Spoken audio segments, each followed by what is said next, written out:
미국의 기준금리가 동결이 됐습니다. 예. 5.5%에서 동결을 시킨 거죠. 올 들어 세 번째 기준금리 동결입니다. 그러니까 7월에 5.25%에서 5.5%로 최고치를 올렸는데 지금 9월에 동결, 10월에 동결, 그리고 지난 6월에도 동결을 했죠. 그렇게 따지면 벌써 세 번째 동결입니다. 그만큼 말입니다. 세 번씩이나 동결시킬 만큼 시장에 어떤 변화가 있다는 뜻입니다. 시장에 변화가 있다는 뜻. 기본적으로 말입니다. 시장의 변화는요. 아무래도 말입니다.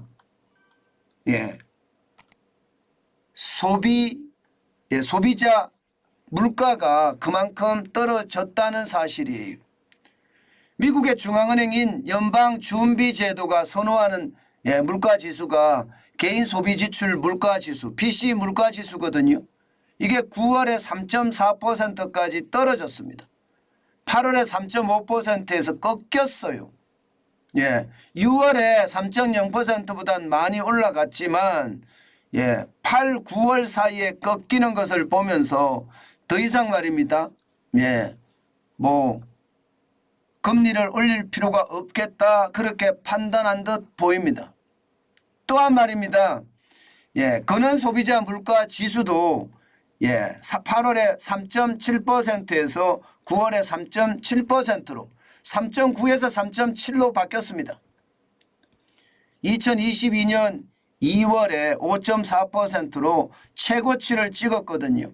그때 이후로 근원 소비자 물가 지수 이게 쭉 떨어진다는 이야기죠. 그는 개인 소비 지출 물가 지수 떨어진다는 이야기죠. 이렇게 되니까 말입니다. 시장에서는요. 떨어질 게 떨어진 거다, 이렇게 이야기하고 있습니다. 여기다가 말입니다. 최근에 여러분도 알다시피 10년물 국채금리가 어마무지하게 올라갔습니다. 진짜 많이 올라갔어요. 일반적으로 말입니다. 도이치방크에서는요. 국채금리가 이 정도까지 올라간 것은 기준금리를 3번 올린 것과 같다. 0.25%씩 3번 올린 것과 같다. 이렇게 이야기를 했거든요. 사실 말입니다. 지난 10월 19일에 10년 만기 미국 국채금리는 4.990%를 유지했거든요. 굉장히 많이 올라갔죠. 그 바람에 말입니다. 3번 정도 금리 올린 것과 다름이 없는데 이게 결국 말입니다.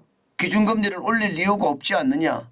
이게 아마 컨센서스를 이루었다고 저는 생각을 합니다. FOMC라는 게 우리 같으면 금융통화위원회거든요. FOMC를 그냥 직역대로 해석을 하면 미국 공개시장위원회잖아요. 연방공개시장위원회를 말하는데 여기에서 결국은요. 동결을 결정한 거예요. 동결 결정하니까 이게 분위기가 뭔가 확 달라지는 분위기예요. 그러면서 기자회견에서 말입니다. FOMC 결정을 하고 제롬 파월 연방준비제도 의장이 기자회견에 나섰는데 이 기자회견이 증시를 완전히 폭발시켰습니다. 완전히 폭발시켰어요. 뭐라고 이야기했느냐? 바로 이렇게 이야기했습니다. 지난 여름 인플레이션 수치가 상당히 양호했다, 이렇게 이야기했습니다. 사실 이 말만 봐서는 무슨 말인지 모르겠다, 이렇게 생각을 할 수가 있겠죠. 그런데 그 전에 제롬 파월 연방준비제도 의장은요. 인플레이션이 여전히 너무 높다 했습니다. 인플레이션이 여전히 너무 높다. 그러면 인플레이션이 여전히 너무 높다는 말과 지난 여름 인플레이션 수치가 상당히 양호했다는 말은 굉장히 뉘앙스가 틀립니다. 다시 말해서 인플레이션이 너무 높다는 이야기는 기준금리를 올려야 된다는 이야기거든요. 실제 말입니다. 연방공개시장위원회 FOMC에서 말입니다. 11월에 안 올리더라도 12월에는 올려야 된다는 이야기가 지배적이었거든요.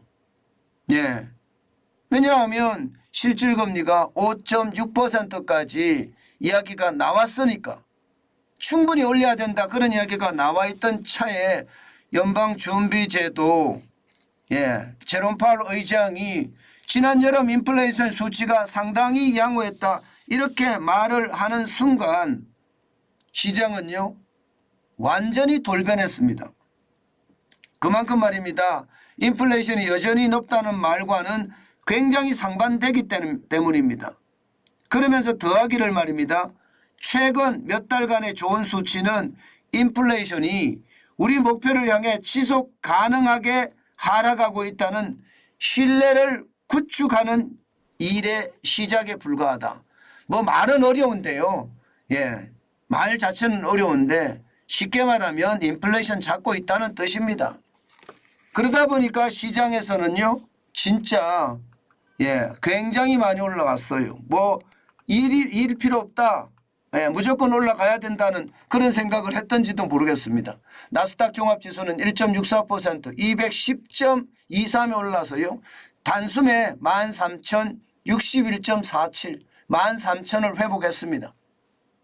제롬 파월 의장이 기자회견을 하자마자 폭등했죠. 이 제롬 파월 의장이 FOMC가 끝나고 나서 기자회견을 하고 나서 폭등한 수치입니다.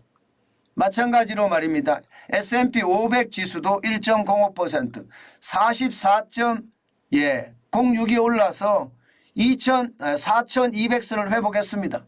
4,237.86으로 마감했습니다. 대형주 중심 S&P 500 지수도 굉장히 많이 올라갔죠. 마찬가지 다우산업 지수도 0.67이 올랐습니다. 221.71이 올라서 33,274.58로 마감했습니다. 시장의 어떤 분위기는요. 결국 말입니다. 제롬 파월 연방준비제도 의장의 이야기 이 이야기가 시장에 굉장히 영향을 줬고요. 11월에 금리를 기준금리를 동결을 했지만 이게 이대로라면요. 12월에도 기준금리를 동결한다 하는 인상을 주기에 충분했거든요. 지금 현재까지 말입니다. 시카고 상품거래소 패드워치를 보면 12월 13일이죠. 미국의 기준금리는요. 동결이 73.4%입니다. 0.25%포인트 인상은요. 24.1%밖에 되지 않습니다. 그만큼 말입니다. 금리 인상은 이제 끝났다. 금리 인상이 끝났기 때문에 시장은 더 환호했다.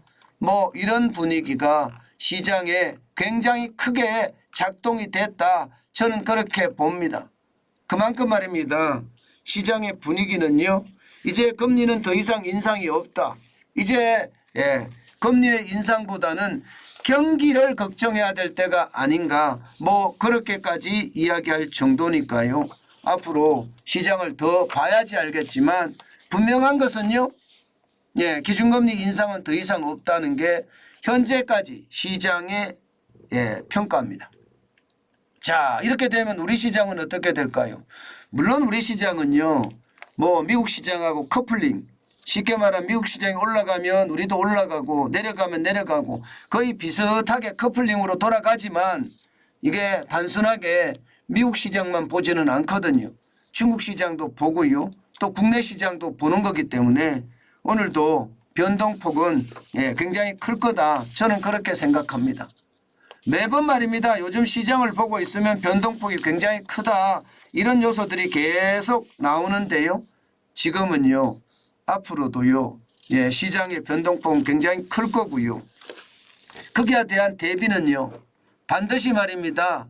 경계감을 가지고 대응하는 것. 저는 굉장히 필요하다고 봅니다. 단순하게 시장이 이제 올라갈 일만 남았어 하고 시장을 들어가는 것보다는요. 시장을 좀 더 고민하고 좀 더 생각하고 시장에 들어가는 게 지금은 가장 좋다. 그 말씀을 다시 한번 드립니다. 중요한 것은요. 시장이라는 것은 완전한 변덕장이거든요. 그 변덕쟁이를 이기기 위해서는요. 지속적으로 그리고 아주 단계적으로 대응하는 게 필요합니다. 저는 그래서 아예 기준 자체를 말입니다. 분노의 매수 시점은 아니면 저는 많이 사지 않는다. 이 주의입니다. 그렇지 않으면 약간씩 저축해 가는 것.